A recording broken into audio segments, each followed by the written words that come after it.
Hello everyone. तो आइए आज हम लोग माइक्रोस्पोरोजेनेसिस देखते हैं कि किस तरीके से पॉलन ग्रेन जो है वो डेवलप होता है।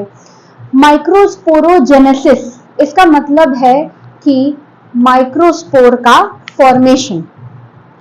जेनेसिस मतलब होता है फॉर्मेशन और माइक्रोस्पोर मतलब होता है पॉलन ग्रेन या मेल गैमेट। ठीक है, तो ये कैसे बनता है आइए देखते हैं।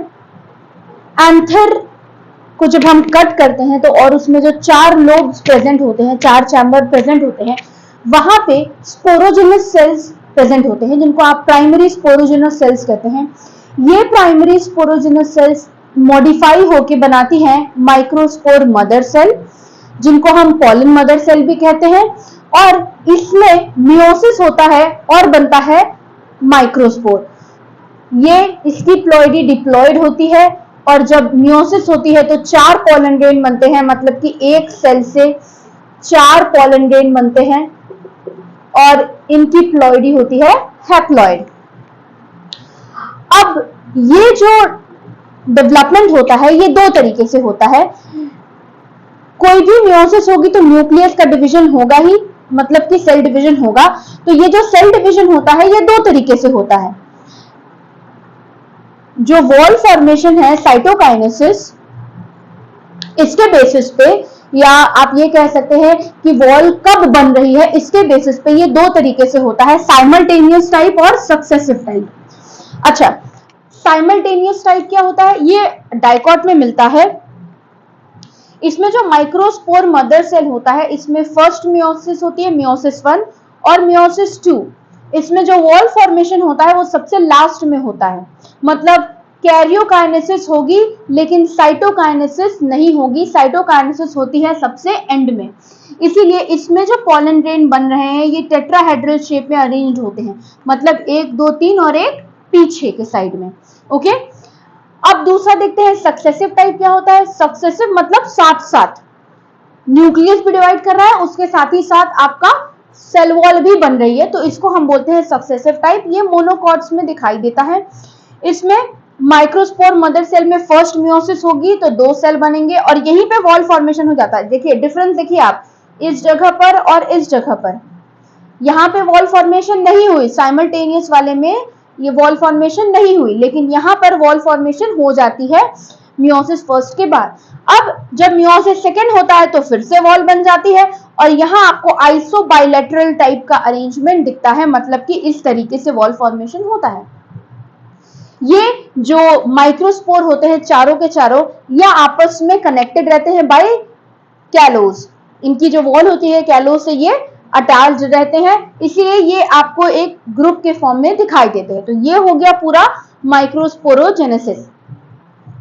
अब यहां से माइक्रोस्पोर जब अलग अलग हो जाएंगे तो 4 माइक्रोस्पोर आपको मिल जाएंगे, मतलब कि 4 पॉलन ग्रेन।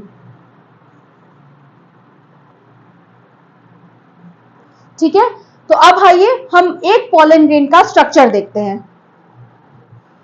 तो आइए अब हम देखते हैं स्ट्रक्चर ऑफ अ माइक्रोस्पोर, मतलब कि जो पॉलन ग्रेन थे, चाहे वो टेट्राहेड्रली अरेंज हो या आइसोबाइलेटरल फॉर्म में अरेंज हो, जब वो चारों अलग अलग होते हैं और अगर उसमें से एक को स्टडी करते हैं तो 2 लेयर आपको दिखाई देती है।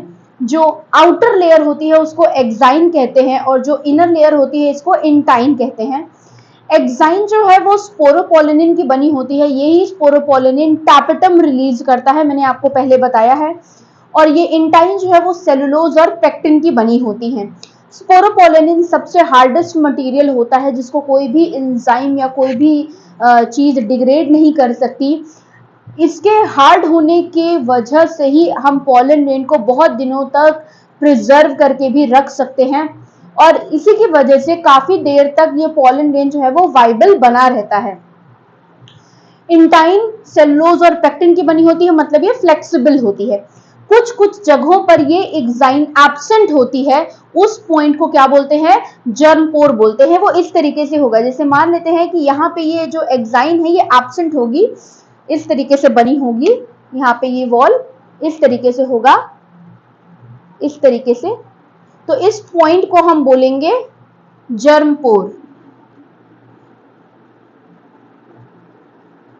और इसी जर्म पोर से ये पॉलन ट्यूब डेवलप होगी। ठीक है, अब हम आगे देखते हैं development of male gametophyte. Pollination के टाइम पे ये जो पॉलन ग्रेन होता है ये 2 सेल्ड स्टेज में होता है। ये 2 सेल्ड स्टेज है, ये 2 सेल्ड 2 न्यूक्लियस स्टेज है। ठीक है, पॉलन ग्रेन के बाद पॉलिनेशन के बाद जब ये पॉलन ग्रेन स्टिग्मा पर आता है तो वहां पर कुछ कम्युनिकेशन होता है, केमिकल डायलॉग एक्सचेंज होते हैं, मतलब एक काइंड ऑफ रिकॉग्निशन होता है कि क्या ये जो पॉलन ग्रेन है वो राइट टाइप है या नहीं है। ओके, तो अगर राइट टाइप होता है तो पॉलन ट्यूब डेवलप होता है। यही जर्म पोर के थ्रू ये इन टाइम एक्सटेंड होती है, और एक्सटेंड होती है तो डेवलपमेंट होता है। तो ये जो 2 सेल्ड स्टेज है यही माइक्रोस्पोर डिवाइड कर जाता है और एक छोटा सेल बनाता है जिसको जेनरेटिव सेल कहते हैं, और एक बड़ी सेल बनती है जिसको वेजिटेटिव सेल कहते हैं। ये जेनरेटिव सेल आगे जाके, मतलब जब पॉलन ट्यूब डेवलप करता है तो यही जेनरेटिव सेल आगे जाके डिवाइड करती है और 2 मेल गैमीट बनाती है। ठीक है, आगे आगे ट्यूब न्यूक्लियस होता है जो कि किसका न्यूक्लियस है, वेजिटेटिव सेल का। ये आगे आगे आता है और उसके ठीक पीछे 2 मेल गैमीट आते हैं। ये मेल गैमीट कहां से बने हैं, ये जेनरेटिव सेल डिवाइड करता है और डिवाइड करने के बाद 2 मेल गैमीट बनाता है। तो आफ्टर पॉलिनेशन जब ये केमिकल डायलॉग हो जाएगा और जब पॉलन ट्यूब, ये है हमारी पॉलन ट्यूब, ये जब पॉलन ट्यूब एक्सटेंड हो जाती है तब आपको ये 2 सेल्ड 3 न्यूक्लियस स्टेज में दिखाई देता है। ओके, तो आई होप आपको ये समझ में आया है कि माइक्रोस्पोर का स्ट्रक्चर क्या होता है, एक्साइन क्या है, इंटाइन क्या है, और मेल गैमेटोफाइट कैसे डेवलप होता है स्टिग्मा पर। जब क्वेश्चंस आते हैं तो क्वेश्चन सीधे आता है कि एक्साइन किस चीज का बना है, इंटाइन किस चीज का बना है, या जेनरेटिव सेल का क्या काम है, वेजिटेटिव सेल का क्या काम है।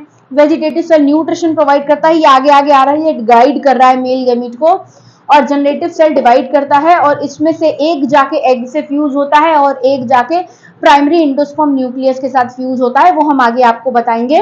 तो इस तरीके से ये डेवलपमेंट होता है। आई होप आपको क्लियर हो गया होगा कि किस तरीके से ये पॉलन ग्रेन या ये माइक्रोस्पोर दिखते हैं और इनका डेवलपमेंट 2 सेल्ड स्टेज या 2 सेल्ड 3 न्यूक्लियस स्टेज में कैसे होता है। Thank you so much everyone.